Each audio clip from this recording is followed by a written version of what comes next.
Hello everyone. Okay, today. So you're going to be starting out in this little spawn right here.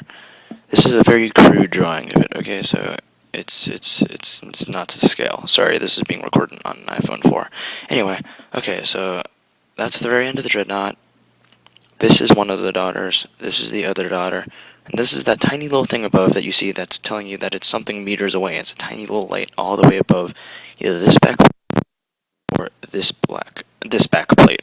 I'm just going to use it for this back plate right here, just as reference, but you'll see. Anyway, so to start off the encounter, you're going to have to, I believe you start off by getting someone on the plate. So these are if you look at I don't have one on me right now, but if you look at a 6 dotted dice, there are 6 plates, and it looks like the 6 dots on the sixth side of a 6-sided dice. There's 1, 2, 3, 4, 5, and 6. The 2 plates. Oh my god, I am pushing everything away. Well then, the 2 plates in the very center, the one where this person is, that plate, and the one where this person is, that plate, are irrelevant right now. For now, and just right now. They will be relevant soon. Anyway, so to start it off, you need 3 plates and 1 person who is the quote-unquote runner. So you need the 3 people on the plates are going to be on that plate, and that plate. You never get people on those 2 plates until later. As I said, these 2 plates are irrelevant for now. You don't get people on this plate because this has this shiny little thingy above it. So that little shiny thingy is the thing that you're trying to get in the end. So when you have 1 person step on this plate to start off, the whole thing will start and things like that. You also need people, on this tiny little ledge right here, and the ledge right here, that are on the side of these 2 middle plates. Those 2 people are going to be ad control. So everyone has a part in this. You have 1 person on plate 1, 1 person on plate 2, 1 person on plate 3.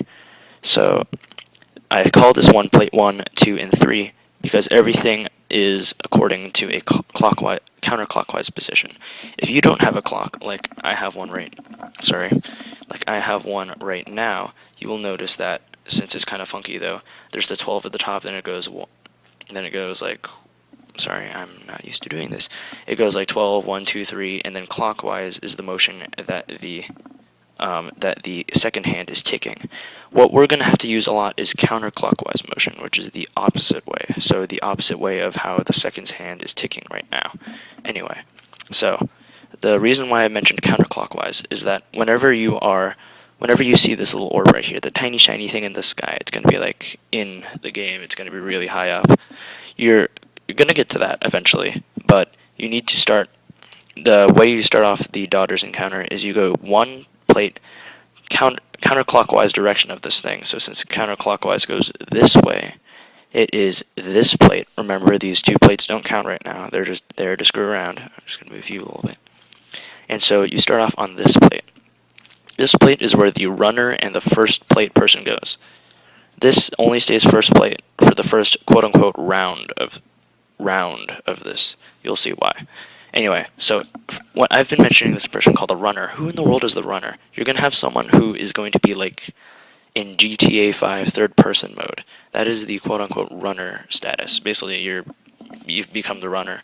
If you don't want to, you kill yourself, and then someone else is randomly selected to be runner. The runner is also going to have like a black and white taken look over everything in the entire encounter for that one session. Every single part of Daughters and Oryx is going to be put into stages or whatever. Like the first stage, or like the first session is where you do the first wave of damage. The second session is where you do the second wave of damage, and you do damage bosses over a period of time. So you will have the 1 person who's a runner go on this plate, as well as the first plate 1. Actually, they're going to stand on that tiny little ledge, so that when you step on this plate, there's going to be a little glowy light. That starts off the encounter, and that is a very important part about the plates. So you're going to want to not start that shiny light and have 2 people here, the runner and the first plate person. 1 counterclockwise over would bring you to this plate. That plate is second plate. Second plate person is going to be over there on that tiny little ledge. Third plate person is going to be 1 counterclockwise over. Remember, forget these plates where these guys are. And that just remember the ones with the tiny little pencil circles in them. Those are the ones that you need to worry about. So, as I said, second plate, 1 clockwise rotation over, that is the third plate over there. I'm going to dim the light a little bit, or brighten up the light a little bit so you guys can see a little better. Anyway, so to start it off, you have one person jump up onto here, then you have another person jump up on, you have the black and white, like, third person who will appear, like, semi-invisible to everyone else, jump up on here first, and then you're going to want the first plate person to jump on immediately afterwards.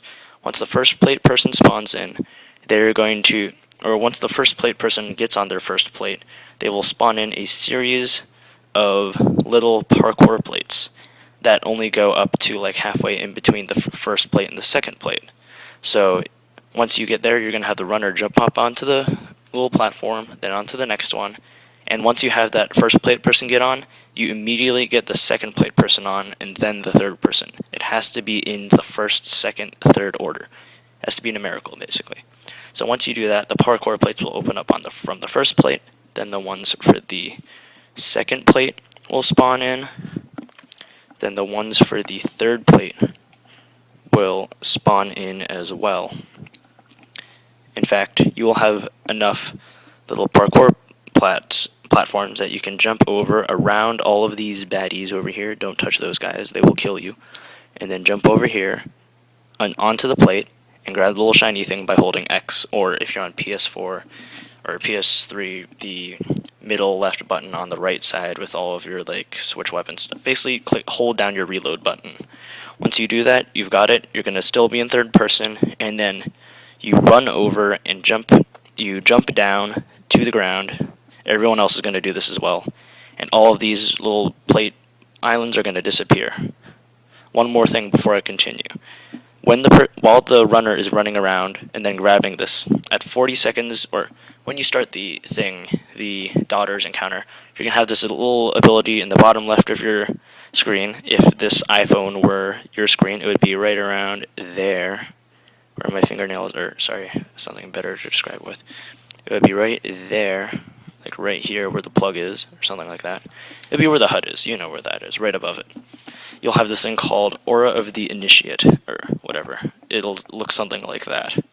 And then that will count down, and that's how much time you have until you can not do any more damage to one of, I'm going to remove these little islands really quick, to one of either this baddie or this baddie right over here. So when you'll have enough time, don't worry. If you have Touch of Malice, you should definitely equip that right now.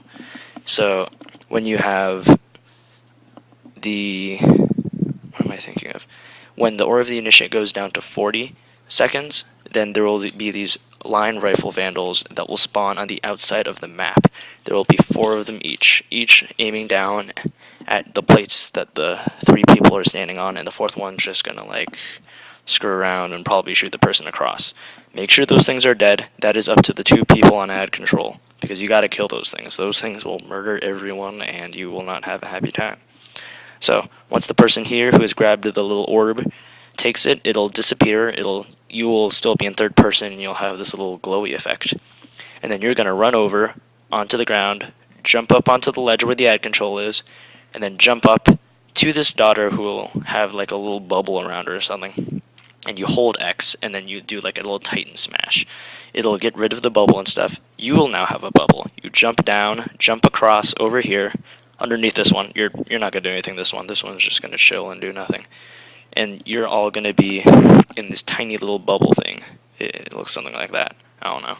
And then you're all going to be shooting all of your damage over to this one. The first one is pretty easy to kill. You're going to probably be able to Touch of Malice it to death. Definitely use Touch of Malice if you have it. When you're in this bubble, you are completely immortal to any damage, and so Touch of Malice is amazing for that. It will melt through this daughter, and then if you don't have that, I would say Black Spindle if you're really good with accuracy, because this thing's going to be like flopping its head back and forth and flinching everywhere. And then once you kill it, it's going to be as if you were to just start the game again. Or not the game, you're going to be starting the round over, and then it refreshes. The little shiny bubble thing will spawn somewhere, let's just say right up here in the top right. and then therefore you're gonna have to kill this little wizard daughter thing, and to get this, you're gonna have to go one counterclockwise over, and then go over to here. That's gonna be where your runner and your first plate goes. Then one counterclockwise over to here. That's gonna be your second plate, then your third plate. You're gonna have the runner jump up on here first. Someone's going to be randomly picked to become runner, because the last runner jumped up here and then jumped down and then did all that good jazz. Oh yeah, by the way, in between, a little backtrack, before this thing spawns, and after you've done all of your damage to the previous daughter here, there will be a few seconds of just delay where you're going to have to kill all of the ads. One thing that is very important, no matter, like, throughout the rounds, there will be, when you very first start, every so often, there's going to be a taken centurion who is in the middle. It's going to be either yellow health or red health. You've got to kill that thing. That thing will murder everyone, and you will not have a good day. So you will have the orb right up here. Say, for example, I don't know, it can either spawn on right above this plate, this plate, this plate, or this plate, one of the four. So let's say it spawned right up here. First runner, runner, first plate, second plate. No, actually, first runner is right here, because this is way too high for you to jump up and get. Second plate, third plate, and then runner jumps on, first plate person jumps on. That will trigger the parkour plates. And then second person jumps on, that will trigger more parkour plates. And then third person jumps on, or second person jumps on, those parkour plates spawn. Third person jumps on. I'm sorry, this is very crude. If you can see that over there, that is my phone. Did anybody text me? Nope, nobody did. Anyway, so then you're going to have the runner run around in his little happy circle, and it's going to be above the sky. Got to make sure you don't mess up. Again, the Aura of the Initiator Rever will refresh to 20 seconds, or to the full amount of seconds. These little taken vandals, you got to kill them. Sorry, this is very, very crude drawings. I drew this last night, and I was really tired. So then there's going to be 4 vandals spawning. This is the full thing if you ever want to see it. Oh my god. It looks like a complete mess. So then you jump on the plates, or these little, not the plates, the little parkour islands. Jump up, grab this little thingy. Again, these plates will despawn because the runner, once they grab that little shiny thing up here, you tell everyone to get off because they don't need to be on the plates and they can do whatever the hell they want to do. So once this goes away, bada boom, it's gone. You hit up this daughter for the runner to go up here, slam, then run over to this plate. Actually, no. You go up to the top where the other daughter was, and then from here you have a straight angle right across. Start shooting this one. If you have a really good fire team, you'll be able to kill this one in one round. If you can't, then wait. Make sure that you do enough damage, but not enough damage to kill it, and then do it again, where there's probably going to be the orb thingy spawning again, and you're going to have to do it again. You're going to have another runner, etc., etc. And then once you kill that daughter, you don't have to worry about, well, when you kill the first one, and you're all still in the bubble, you have to stay in the bubble, otherwise you're going to get instantly killed running out of it. So you're going to stay in a little bubble that you have on that little ledge right there. Then you're going to have, like, centurions, and then, like, a bunch of acolytes and stuff are going to, where is it? I have a little paper thing that says acolytes and stuff, whatever. There's going to be a bunch of acolytes and stuff spawning, like, right here. And then there's going to be a bunch spawning right there. And then once you kill this one, the bubble will slowly disappear, kill all the ads. Make sure you guys don't die after killing the final one. Everything goes away. The stage looks like this. These vandals aren't here. What vandals? There are no vandals. They magically disappeared. And then there will be a chest right up there where you don't have to hold X. You just jump up to it, touch it once all the stuff's spewed out of it. You'll probably get the shotgun or some other gun, as well as some, what's it called, moldering shards.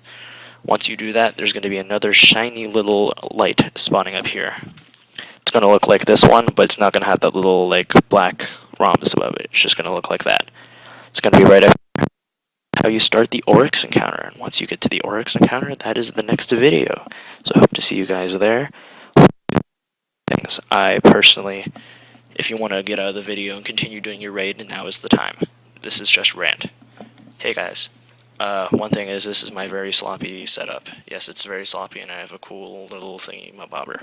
I did not make an intro or an outro for this video, mainly because, not because I'm lazy. Oh god, I just put my finger over the thing. But because this is, for those who don't know what it is, this is a Destiny raid component, or not component, part of the raid.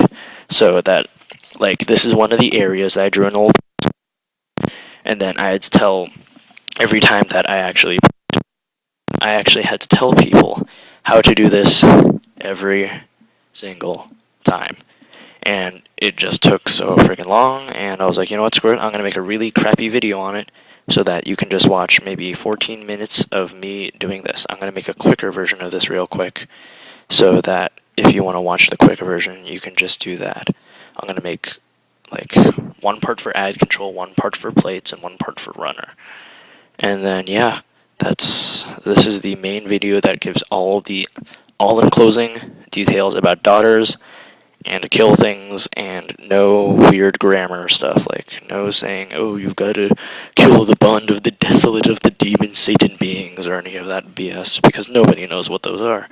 So anyway, yeah, hope you guys enjoyed. See you guys later, and peace out.